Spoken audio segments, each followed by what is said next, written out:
লোডশেডিংয়ে রাতের অন্ধকারটা অনেক বেশি গাঢ়। মাঝে মাঝে দমকা হাওয়া আর ঝিরিঝিরি বৃষ্টি চলছিল। দূরের বিদ্যুতের ঝলকানি হঠাৎ যখন চারিদিক আপাত আলোকিত করছিল, গোটা এলাকাটা তখন কেমন যেন রহস্যমণ্ডিত মনে হচ্ছে। জিৎ বসার ঘরের ঠিক আয়নার সোজাসুজি। বিদ্যুতের ঝলকানিতে হঠাৎ হঠাৎ নিজের আলোকিত অবয়ব আরশিতে দেখে চমকে চমকে উঠছে সে। এমন সময় দরজার কলিং বেল টেপার শব্দ হলো। এই দুর্যোগের রাতে ওনারা তাহলে পৌঁছালেনি। জিৎ, দরজাটা খুলে দে। অম্বরীশ ঘরের জানালা সংলগ্ন আরামকেদারায় বসে মনসন্নিবেশে একাগ্র। তার কথা শুনে জিৎ দ্রুত মূল ফটকের দিকে হাঁটা লাগাল। এমন সময় ঘরের আলোগুলো জ্বলে উঠল। দরজা খুলতেই জিৎ দেখতে পেল দুজন ভদ্রলোক অপেক্ষা করছেন। দুজনের চেহারাতেই বেশ সম্ভ্রান্তের ছাপ। নমস্কার, আমি মিলিন্দ মালিক আছি। অম্বরীশ বাবু আছেন? আসুন আসুন, কাকা আপনাদের জন্যই অপেক্ষা করছেন। আসুন আসুন, বসুন। আপনাদের পরিচয় করিয়ে দিই। অম্বরীশ গুপ্তা। প্রেমজি, আপনাকে আর কি বলবো উনাকে নিয়ে, আপনি তো সবই জানেন। আর অম্বরীশ বাবু ইনি হলেন আইসান প্রেমজি, প্রখ্যাত প্রেমজি প্যালেস হোটেলের মালিক। আপনাকে উনার কথাই বলেছিলাম। নমস্কার। নমস্কার, আপনাদেরও পরিচয় করিয়ে দিই। এ হলো সাগ্নিক দত্ত, ডাকনাম জিৎ। আমার ভাইপো, আবার সহযোগীও বলতে পারেন। আপনারা যা কিছু ওর সামনে বলতে পারেন। মিলিন্দ এবং আইসান পরস্পর মুখ চাওয়াচাই করলেন এবং তাদের আশ্বস্ত বলেই মনে হলো। আপনার পেট জগত আয়নাপুরি বইটি আমি যে কতবার পড়েছি তা কি বলবো। আপনার কাছে অনেক আশা নিয়ে এসেছি অম্বরীশবাবু। ধন্যবাদ, আপনি তো বেশ ভালো বাংলা বলেন। আমার মা এবং ঠাকুমা দুজনেই কলকাতার মেয়ে। আমাদের বাড়িতে বরাবরই বাংলার চর্চা ছিল। আমার ভাগ্নে সাইবলকে বাঁচানোর জন্য আপনার সহায়তা প্রয়োজন। ব্যাপারটা একটু খুলে বলবেন? আর হ্যাঁ, আপনি আমাকে ছোট করে মেঘবাবুও বলতে পারেন। ইয়ে নামটা তো আমার भी জানা ছিল না। বেশ, তাই বলবো মেঘবাবু। সাইবল আমার নিজের ভাগ্নে। সাইবলের বাবা মা এক পথ দুর্ঘটনায় মারা যায়। তখন ওর বয়স মাত্র 6 বছর। ছোটবেলা থেকে লেখাপড়ায় ও খুব ভালো ছিল, আর স্মৃতিশক্তি এবং বুদ্ধি ছিল প্রখর। পড়াশোনা শেষ হতেই ও একটি বহুজাতিক বিমান সংস্থায় পাইলট হিসেবে চাকরিতে যোগ দেয়। আমাদের আপত্তি ছিল, কারণ আমরা চেয়েছিলাম ওর নিজের ব্যবসাতেই মন দিক। কিন্তু ওর মধ্যে নিজের থেকে কিছু করার আর বিশ্বকে ঘুরে দেখার যে প্রচণ্ড ইচ্ছা ছিল, তা থেকে এই পেশাটি ও বেছে নেয়। আর আমার বাবা মানে ওর দাদুর মতো ওর মধ্যে বরাবর একটা অ্যান্টিক প্রেমী সত্তা আছে। কয়েক বছর যাবৎ ও পুরাতন ঘড়ি সংগ্রহ করত। পুরাতন ঘড়ি বলতে? পুরনো দিনের সব ঘড়ি বলা চলে। তবে যখন থেকে ওর মধ্যে মানসিক অস্থিরতা প্রকটভাবে দেখা গেছে, তার কিছুদিন আগে থেকে ও জল ঘড়ি সংগ্রহের জন্যই বেশ কয়েকটা দেশ ঘুরেছে। জল ঘড়ি মানে ক্লেপসিড্রাস? একদম ঠিক।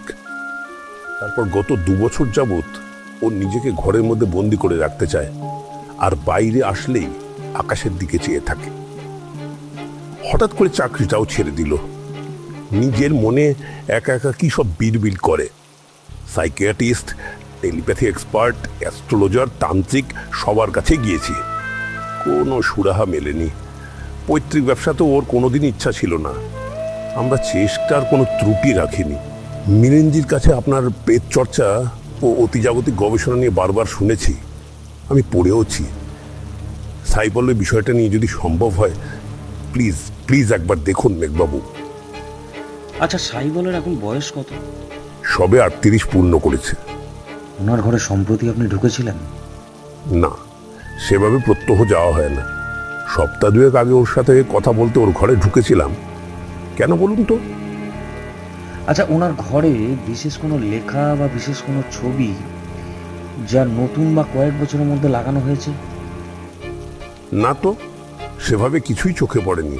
তবে হ্যাঁ, বছর 3 আগে ওর বাম হাতে একটা ট্যাটু করিয়েছিল, যাতে লেখা waiting is worse than death. ও আরেকটি কথা, গত 2 বছর ধরে জুন মাসের শেষের দিক থেকে জুলাই মাসের প্রথম দিকটা ও ভীষণভাবে ডিস্টার্ব থাকে। ওনার সাথে কি একবার দেখা করা যায়? তাহলে তো খুব ভালোই হয়। আপনি কবে আসবেন বলুন? আমি আপনাকে রাতে ফোন করে বলছি, আর ওনার বায়োডাটা আমার মেল আইডিতে মেল করে দেবেন। আচ্ছা, বেশ। দুজনে অম্বরীশের সাথে প্রতি নমস্কার সেরে চলে গেলেন। অম্বরীশের চোখে মুখে বেশ একটা চিন্তার ছাপ। আমি রাতে আর কিছু খাবো না, তোর যা ভালো লাগে তুই খেয়ে নিশ্চিত। অম্বরীশ নিজের ঘরে চলে গেলেন। ঘড়ির কাঁটা তখন 10:30 ছুঁই ছুঁই। ঘরের দরজা খুলে বেরিয়ে এলেন তিনি। বসার ঘরে বসে মিলিন্দজিকে ফোন করলেন। হ্যালো, हाँ मेघ जी बोलें। আপনারা পৌঁছে গেছেন তো? अरे हाँ हाँ, प्रेम जी भी हमार पासे आছেন। কোথা বলবেন? হ্যাঁ, একটু দিন না। লিন লিন। প্রেমজি, মিস্টার সাইবল এখন কোথায় আছেন? উনি সুরাটে আমাদের বাড়িতেই আছেন। আমরা পরশু কি ওনার সাথে একবার দেখা করতে পারি? আপনি চাইলে আমরা কালই রওনা হতে পারি। না, কাল নয়, আমাকে এই বিষয়টা নিয়ে একটু প্রস্তুতি নিতে হবে। আমরা পরশু যাচ্ছি এটা নিশ্চিত। আপনি আমাদের যাওয়ার ব্যবস্থা করুন। মিস্টার সাইবলের বায়োডাটা আজ রাতের মধ্যেই মেল করুন, আর আমাদের প্রয়োজনীয় পরিচয়পত্রের সফট কপি ওই মেল আইডিতে জিত পাঠিয়ে দেবে। আপনাকে অসংখ্য ধন্যবাদ এই কেসটি হাতে নেওয়ার জন্য। আর একটা কথা, কিছু মনে করবেন না, আপনার প্রফেশনাল ফিজ আমার জানা হয়নি। সেটা যাই হোক, ওটা নিয়ে ভাববেন না। দয়া করে সাইবলকে বাঁচান। আগে কাজটা সফল হতে দিন, তখন না হয় আপনি বিবেচনা করবেন। শুভরাত্রি।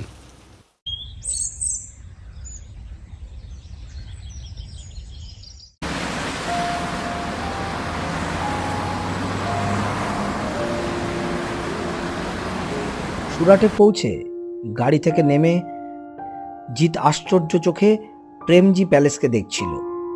কিরে, দাঁড়িয়ে আছিস কেন? আয়। হ্যাঁ হ্যাঁ, চলো চলো। জিৎ এগিয়ে গেল ঠিকই, কিন্তু চোখে ভাসছিল প্রেমজি প্যালেসের আশ্চর্য স্থাপত্য কীর্তি। পুরনো রাজরাজাদের যে কত ধরনের অদ্ভুত শখ ছিল তা চোখে না দেখলে বিশ্বাস করা মুশকিল। সাইবলের ঘরের সাথে লাগোয়া ঘরেই থাকার ব্যবস্থা করা হলো। আপনারা একটু বিশ্রাম নিয়ে নিন, তারপর মধ্যাহ্নভোজ সেরে বিকালে আপনাদের প্যালেসটা ঘুরিয়ে দেখাবো। সন্ধ্যায় সাইবলের সাথে দেখা হবে। ঠিক আছে। আইসান প্রেমজি চলে যেতেই অম্বরীশ তার ইএমএফ সেন্সারটি বের করল। ইএমএফ হলো একটি যন্ত্র যা অশরীরীদের অলৌকিক উপস্থিতিকে শনাক্ত করে। এর পুরো নাম ইলেকট্রোম্যাগনেটিক ফিল্ড সেন্সার। সেই যন্ত্রে সে কোনো উল্লেখযোগ্য লক্ষণ খুঁজে পেল না। ঠিক যেমনটা আশা করেছিলাম, সাইবলের সাথে যা কিছু ঘটছে তার সাথে ক্লেপসিড্রাসের সম্পর্ক খুব গভীর। তুমি কি কিছু সন্দেহ করছো? সাইবলের ঘরের দরজার সোজাসুজি যে ব্যালকনিটা আছে সেখানে একটি পাহাড়ের পেন্টিং করা আছে। পাহাড়টা হলো ইয়েমেনের জাবাল আল আরুশ পাহাড়। আব্বাস ইবনে ফিরনাস, ওই বিজ্ঞানীর নাম জড়িয়ে আছে এই পাহাড়ের সাথে।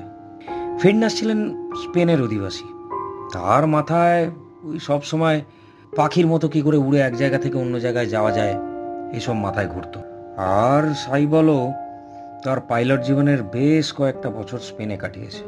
সবচেয়ে অবাক বিষয় হলো বিজ্ঞানী ফিরনাস আল মাকাতা নামে এক আশ্চর্য জলঘড়ি তৈরি করেছিলেন। আল মাকাতা এর অর্থ কি? বাহ, ভালো প্রশ্ন। এই জন্যই তোকে এত স্নেহ করি। এই ঘড়ি সবটাই লুকিয়ে আছে নামের মধ্যে। আল মাকাতার মানে হলো মিলন বিন্দু। অদ্ভুত তো। তবে কি এখানেই সেই ঘড়ির কিছু রহস্য লুকিয়ে আছে? সেটা এখন বলা সম্ভব নয়, তবে ইএমএফ ডিটেক্টর দিয়ে আমরা তখনই কিছু টের পাবো যখন জলঘড়ির রহস্য উদ্ঘাটিত হবে। মেঘ স্নান করতে যেতেই জিৎ নিজেদের থাকার ঘরের ব্যালকনিতে গেল। প্রেমজি প্যালেসের সাজানো বাগানের সৌন্দর্য তাকে অবাক করছিল। আর চোখে সাইবলের ঘরের দিকে বারবার দেখার চেষ্টা করতে লাগলো। ঝুলিতে সাজিয়ে নতুন গল্প এসেছে রুহুকার। বিনোদনের এই মঞ্চের পাশে সকল বন্ধুকে দরকার। রুহুকার ইউটিউব চ্যানেলটিকে অবশ্যই সাবস্ক্রাইব করুন এবং পাশে থাকা বেল আইকনটিকে প্রেস করতে ভুলবেন না। মধ্যাহ্নভোজের জন্য পরিচারক এসে ওদের নিয়ে গেল প্যালেসের বিশাল ডাইনিং হলে। ডাইনিং টেবিলের আয়তন দেখে এক প্রকার ভিমড়ি খাবার জোগাড়। একসাথে প্রায় 40-50 জন বসে খাওয়া সম্ভব ওই ডাইনিং টেবিলে। আইসান প্রেমজি সেখানে আগেই উপস্থিত ছিলেন। আসুন আসুন। আমাদের জন্য এত আয়োজন করার কি প্রয়োজন ছিল? অতিথি আপ্যায়ন আমাদের পরম্পরা, তার উপর যদি আপনার মতো একজন মানুষকে আমাদের মাঝে পাই। অম্বরীশ আর কিছু বললেন না। এই নির্বিকার মেঘকে যত দেখা যায় ততই আশ্চর্য হতে হয়। ভিতরে ভিতরে কেমন যেন একটা গর্ব অনুভব হয়। এই মানুষটি প্রেত জগতের টানে এমনভাবেই বাধা পড়েছেন যে নিজের কর্পোরেট জীবনের সুবর্ণ সুযোগগুলোকে ফেলে আসতে দুবার ভাবেননি। আচ্ছা মিস্টার প্রেমজি, সাইবল যে জলঘড়ি নিয়ে খোঁজাখুঁজি করছে, এটা আপনি কখন এবং কিভাবে জানতে পারলেন? আসলে আমাদের পূর্বপুরুষদের কাছে আলোচনায় জলঘড়ির বিষয়টা আমি আগেই শুনেছিলাম। জলঘড়ি ব্যবহারের একটা সুবিধা ছিল, সূর্য ঘড়ির মতো এটা শুধু দিনের বেলাতেই ব্যবহার করতে হবে এমন কোনো সীমাবদ্ধতা ছিল না। আর এই ঘড়ির সাথে বিভিন্ন দেশের বিভিন্ন রহস্য গল্প শোনা যেত। আমার প্রপিতামহের কাছে একটি প্রাচীন কোরিয়ান ঘড়ি ছিল, সেটিও জলঘড়ি। সাইবলের সাথে কখনোই আমার এই বিষয় নিয়ে কথা হয়নি। যতদূর মনে পড়ে, কয়েক বছর আগে স্পেনে ফ্লাইট নিয়ে যাওয়ার পরে কর্ডোভা শহরের একটি অকশনে ও অংশ নেয়। সেখান থেকে ফিরে আসার পর সাইবলের মধ্যে একটা পরিবর্তন দেখা যায়। জলঘড়ির কথা ওই আমাকে বলেছিল। তখন বুঝতে পারিনি বিষয়টা এতটা গুরুতর হবে। আচ্ছা, আপনি বলছিলেন জুন মাসের শেষ সপ্তাহ থেকে জুলাই মাসের প্রথম সপ্তাহ অবধি সাইবল একেবারে অন্যরকম হয়ে থাকে। এটা কি সেই সময় থেকে? একদমই। সম্ভবত ফেব্রুয়ারি মাসে সাইবল কর্ডোভা থেকে ফিরে এসেছিল। সেই বছর থেকে ওই সময় ও অস্থির হয়ে থাকে। আচ্ছা, আজ জুলাইয়ের 1 তারিখ। আমরা আজ আর প্যালেসটা ঘুরব না। আপনি আজ সন্ধ্যায় আমাকে সাইবলের সঙ্গে কথা বলার এবং ওর ঘরটা দেখার ব্যবস্থা করে দিন। নিশ্চয়ই। এত খাবারের আয়োজনের মধ্যেও এসব ঘটনা শুনতে শুনতে জিতের মনটা কেমন যেন অন্যমনস্ক হয়েছিল। হঠাৎ ডাইনিং হলের ভিতর দিয়ে বছর 40-এর এক ব্যক্তি 2 হাত মেলে প্লেনের মতো ভঙ্গিমায় ছুটে বেরিয়ে গেল।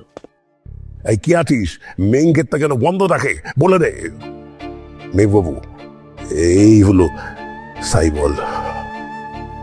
আমাদের এখনই একবার সাইবলের ঘরের দিকে নিয়ে যেতে পারবেন? খুবই জরুরি। চলুন চলুন। একটু দাঁড়ান, আমি আসছি। অম্বরীশ নিজেদের ঘরের দিকে দ্রুত পায়ে চলে গেল। ফিরে এলো হাতে নিয়ে তার আবিষ্কৃত টাফু নামে একটি যন্ত্র। টাফু, টেলি অ্যালিয়েনো ফোনো ইউনিট। এই যন্ত্রের বিশেষত্ব, অস্বাভাবিক কোনো শব্দ বা শোনা যায় না এমন ফ্রিকোয়েন্সির শব্দকে রেকর্ড করার ক্ষমতা এই যন্ত্রের আছে। আর সেই শব্দকে বোধগম্য ভাষাতে অনুবাদও করতে পারে এই বিশেষ যন্ত্র। সেই যন্ত্র হাতে আইসান এবং জিতকে নিয়ে অম্বরীশ গেলেন সাইবলের ঘরের সামনে। জিতকে বাইরে রেখে অম্বরীশ আর আইসান প্রেমজি সাইবলের ঘরে ঢুকল।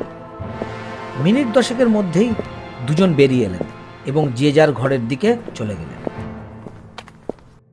দেখি কালকে টাফুকে হাতে পেলে বুঝতে পারবো জলঘড়ি আর পাইলট সাইবলের রহস্যের জট ছাড়ানো যায় কিনা। একটু আসবো? প্লিজ আসুন আসুন। একটা কথা আপনাকে জানানো হয়নি। সাইবল যখন দারুসে কিছুদিন ছিল, তখন ও রোজ নাকি ডায়েরি লিখত। ওর সাথে থাকা বাহারাম বলে একটি ছেলে সেই ডায়েরি আমাকে দিয়ে গেছিল। ডায়েরিটার মধ্যে কয়েকটি জায়গায় মানচিত্র স্কেচ করা আছে, কিন্তু কিছুই সেভাবে লেখা নেই। দেখুন এটি আপনাকে কোনো সাহায্য করতে পারে কিনা। আমি তাহলে আসছি। আইসানজি চলে যেতেই অম্বরীশ ডায়েরির পাতাগুলো উল্টে দেখছিলেন। তার চোখগুলো চকচক করতে লাগলো। সারা রাত সে আর জিত জেগেই ছিল। বাহারামের কাছ থেকে পাওয়া সেই ডায়েরির পাতায় সে সারা রাত মুখ গুজে পড়েছিল। ভোর রাতে জিতের চোখ লেগে আসে, তার ঘুম ভাঙে তার মেঘকার ডাকে। তাড়াতাড়ি উঠে পড় জিৎ, আজকের দিনটা আমাদের কাছে খুব গুরুত্বপূর্ণ। মেঘবাবু, আপনার যন্ত্র মিলেনজি 9টার মধ্যেই চলে আসবে। আপনার আর কিছু লাগলে জানাবেন। আপনি সাইবলকে প্লিজ বাঁচিয়ে নিন। প্রেমজি, আজ বেলা 12টার দিকে আপনাদের প্যালেসটা ফাঁকা করে দেওয়া যাবে? মানে যত কাজের মানুষ আছে তাদেরকে আজকের দিনটার জন্য কোথাও বাইরে পাঠানো যাবে। কাল সকালেই আবার তারা ফিরে আসলে কোনো সমস্যা নেই। কেন বলুন তো? আজ কি কোনো... আপনি দুপুর 1টা নাগাদ মালিককে নিয়ে আমার কাছে আসুন, আর ততক্ষণ আমি টাফুর থেকে তথ্য সংগ্রহ করব। আচ্ছা, বেশ। আজকে দুপুরে তোকে আর আমাকে বসতে হতে পারে। ছোটকা স্মরণে যেতে হবে আজ। ছোটকা মানে অম্বরীশ গুপ্তের প্রয়াত কাকা প্রমথেশ গুপ্ত, যিনি না ছিলেন পুরুষ না ছিলেন নারী, তিনি ছিলেন মধ্যবর্তী। তার গবেষণার বিষয়বস্তু ছিল প্রেত জগৎ ও কালা জাদু। এই বিষয়ে তিনি সুদূর ইংল্যান্ড থেকে পোস্ট গ্রাজুয়েট করে আসেন। প্রমথকে বাড়িতে রাখা নিয়ে প্রচুর অশান্তি হতো। একে তিনি ছিলেন নপুংসক, তার উপর এইসব বিষয়ে চর্চা পরিবারের লোক ভালো চোখে নেননি। একমাত্র অম্বরীশের মা মানে প্রমথর মেজ বৌদি তার হয়ে কথা বলতেন। অম্বরীশও তার ছোটকার কাছেই বেড়ে উঠেছিলেন। অম্বরীশের ডাক নাম যে মেঘ, সেটাও প্রমথেশ নিজেই দিয়েছিল। হাজার অপমান দুঃখের মধ্যে অম্বরীশকে দেখলে উনি যেন শান্তির শীতলতা অনুভব করতেন, তাই অম্বরীশের নাম দেন মেঘ। বাড়ির অশান্তি যখন চরমে ওঠে, তখন হঠাৎ একদিন ভোর রাতে হৃদযন্ত্র বিকল হয়ে নিজের ঘরেই মারা যান প্রমথেশ। কিন্তু আজ অবধি সেই প্রমথেশের আত্মা রয়ে গেছে মেঘের সাথে, যাকে নানা প্রয়োজনে মেঘ পাশে পায়। আর প্রমথেশও সবসময় নজরে রাখেন তার প্রিয় মেঘকে। আপনাদের যে গল্পগুলো ক্রমে বলছে, সেই আমিই হলাম প্রমথেশের আত্মা, যে আড়াল থেকে সারা পৃথিবীর কাছে প্রেত সন্ধানী অম্বরীশের কীর্তিগুলি ক্রমে মেলে ধরবে। দুপুর 12টার দিকে অম্বরীশ টাফু ছেড়ে উঠল। সে একটা কাগজের মধ্যে অনেক কিছু নোট করে রাখল। সাথে ছিল বাহারামের কাছ থেকে পাওয়া ডায়েরিটা। টেবিল থেকে উঠেই হন্তদন্ত হয়ে সে স্নানে চলে গেল। ওদিকে জিত আগেই স্নান করে বসেছিল। তুই প্রস্তুত তো জিৎ? আমাদের এখন ছোটকার সাহায্য নিতে হবে, তাকে ডাকতে হবে। হ্যাঁ হ্যাঁ, তুমি নিশ্চিন্ত থাকো। দুজনে বন্ধ ঘরে অন্ধকার পরিবেশে মনোনিবেশ করতে লাগলো এবং আমাকে ডাকার জন্য সেই ফ্রিকোয়েন্সিতে ডাইমেনশনাল কন্ট্যাক্ট করা শুরু করলো। আমি যে ওদের সাথেই আছি, যদি ওরা অনুভব করতে পারত। যাই হোক, অগত্যা জিতের মনোজগতে প্রবেশ করে প্রকট হলাম। বল মেঘ। কেমন আছো ছোটকা? অনুভূতি শূন্য জগতে আবেগের কোনো স্থান নেই, তুই প্রশ্ন কর। আচ্ছা, সাইবলের সমস্যার মূলে কি আবু আল ওয়াজেদ? একদম। যে দুটো চন্দ্র গর্তের উল্লেখ আছে আর ছক আছে, একটির নাম ইবনে ফিরনাস, অন্যটির নাম কি? Amelia Mary Earhart. আচ্ছা, দুটোর মধ্যে কি সম্পর্ক? দুজনের তো প্রায় 1000 বছরের বেশি সময়ের হেরফের। দুজনের মৃত্যুই 2রা জুলাই তারিখে বিকেল 5টা 4 হয়েছে। এর কারণ তারানাই রাজিউন। এটি একটি জলঘড়ি যা মৃত্যুর সময়কে সূচিত করে।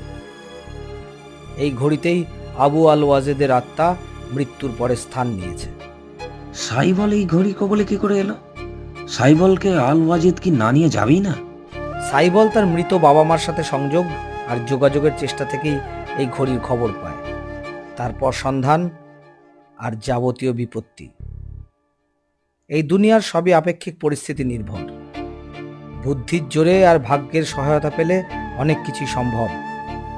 সাইবলের জন্য ইয়াসলিমা পাথরের সাহায্য নেওয়া যেতে পারে। আমার উত্তর আমি পেয়ে গেছি ছোটকা।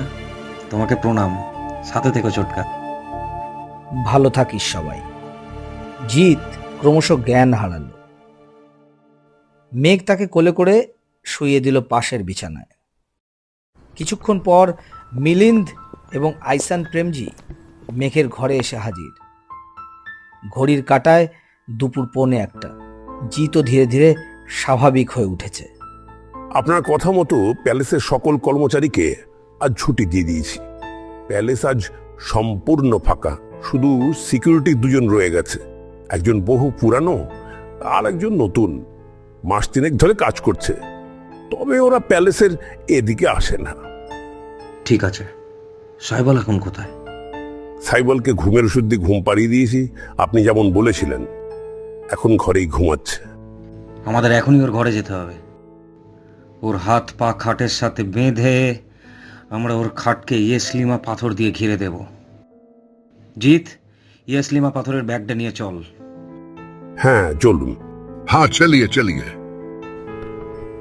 ইয়েসলিমা পাথর সুন্দর গোলাপি রঙের সুগন্ধি পাথর, যার আশেপাশে কোনো প্রেতাত্মা বা নেগেটিভ এনার্জি ঘেঁষতে পারে না। সাইবলের ঘরে পৌঁছে ঘুমন্ত সাইবলের হাত পা খাটের সাথে বেঁধে দিল অম্বরীশ। তারপর প্রেমজি ও সে মিলে 8টা ইয়েসলিমা পাথর খাটের চারিদিকে বিছিয়ে দিল। সকলেই সাইবলের ঘরে অপেক্ষা করতে লাগলো। আমরা সন্ধ্যে 6টা অবধি এই ঘরে অপেক্ষা করব। সকলে চুপচাপ এদিক ওদিক দাঁড়িয়ে অপেক্ষা করছিল। ঘড়ির কাঁটায় 5টা বাজতেই সাইবলের শরীরটা খাট থেকে শূন্যে উঠে দুবার ঝাঁকুনি দিয়ে শান্ত হয়ে গেল। সাইবলের ঘরের দরজার উপরে থাকা কুলুঙ্গি থেকে একটা গোল বস্তু নিচে পড়ে বাইরের দিকে গড়িয়ে গেল। তারানাই রাজিউন। ও তো ইয়ার আলী, ও এখানে কি করছে?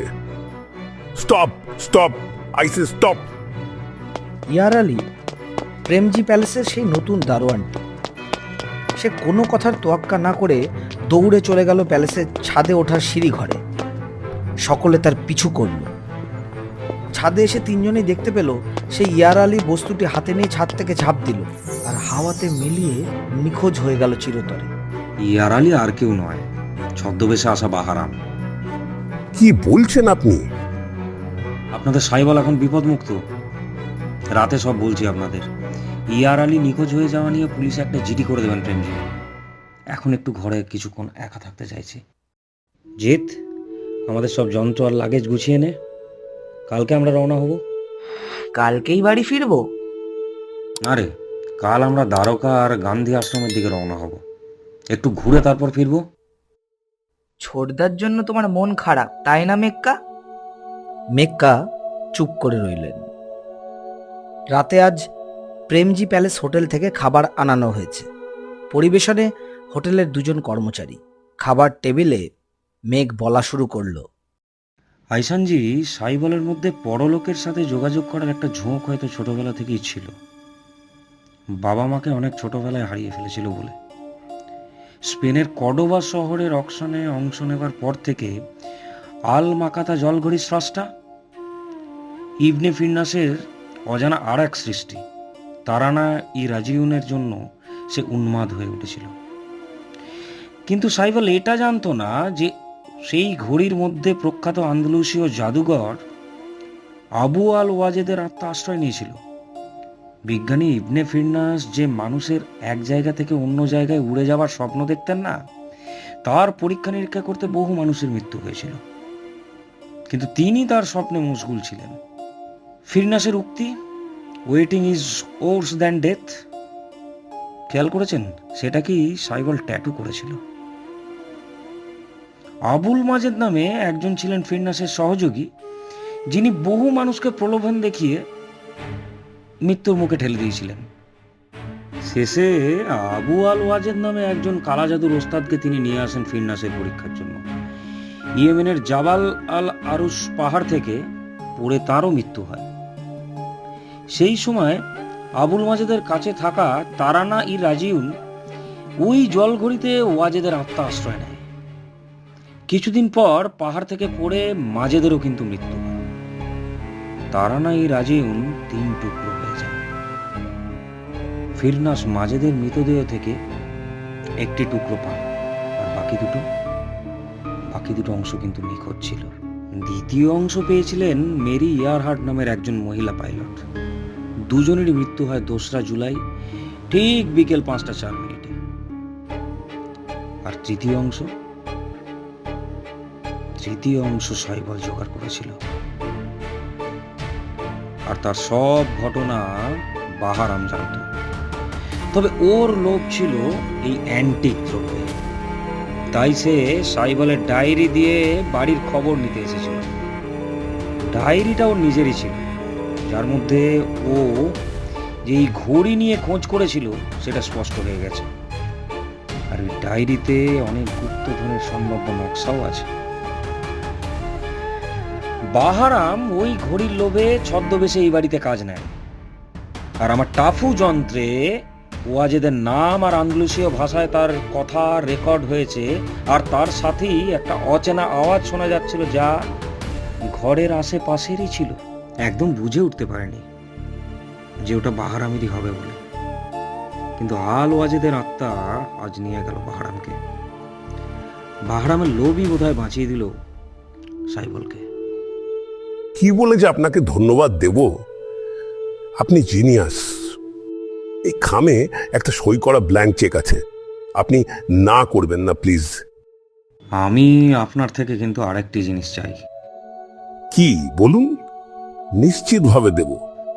বাহারামের ডায়েরিটা যদি দেন। ও, এইটুকু? প্লিজ নিন। সবার চোখে মুখে একটা তৃপ্তির ছাপ। শেষ অব্দি মেঘবাবু আপনার সাইবলের জীবন থেকে কালো মেঘ হাটিয়েই দিল, কি বলেন? পরদিন সকালে প্রাতরাশ সেরে অম্বরীশ আর জিৎ প্রেমজি প্যালেস থেকে রওনা হলো, সাথে মিলিন্দ মালিককে নিয়ে। তাদের এগিয়ে দিতে আইশান প্রেমজির সাথে এসেছিল দুর্বল সাইবল। তার কাছে সবই যেন ঘোরের মতো, আর তাকে পাশে পেয়ে আইসানজিকেও বেশ খুশি খুশি লাগছিল। এই দুদিনের মধ্যেই এই প্যালেসের প্রতি জিতের একটা টান তৈরি হয়ে গেছে। গাড়ি থেকে যতক্ষণ প্যালেস দেখা যাচ্ছিল, জিত ওই দিকেই তাকিয়েছিল।